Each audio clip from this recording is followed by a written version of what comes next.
আমরা যখন দোয়া করব এই দোয়ার আলফাজগুলো বারংবার বলা।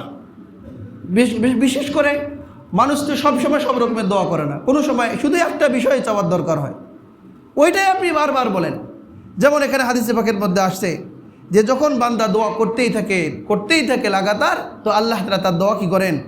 কবুল করেন, অবশ্যই কবুল করেন। এবং আরেক হাদিসের মধ্যে আসছে যে যখন আনাস রাদিয়াল্লাহু তাআলা আনহু থেকে বর্ণিত তিরমিজি শরীফের হাদিস যে মান সাআলাল জান্নাহ সালাসা মাররাত, যে যখন কোনো ব্যক্তি 3 বার জান্নাত কামনা করে, সে যদি বলে আল্লাহুম্মা ইন্নী আসআলুকাল জান্নাহ, 3 বার বলে যে ফাকালাতিল জান্নাহ, ওই সময় জান্নাতে আল্লাহ তাআলাকে বলে আল্লাহুম্মা আদখিলহুল জান্নাহ, হে আল্লাহ ওই ব্যক্তিকে জান্নাতে প্রবেশ করায় দাও। সুবহানাল্লাহ।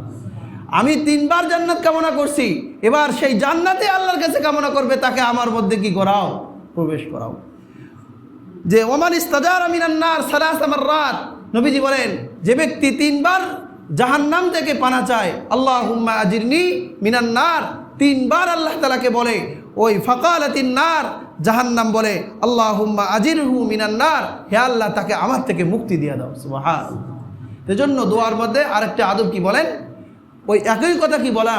বারবার বলা, বারবার বলতেই থাকা। যে আল্লাহ কতক্ষণ শুনবে না? যে সকালে দোয়া করলাম আর বলছি তো আর কত বলি, যে না আপনি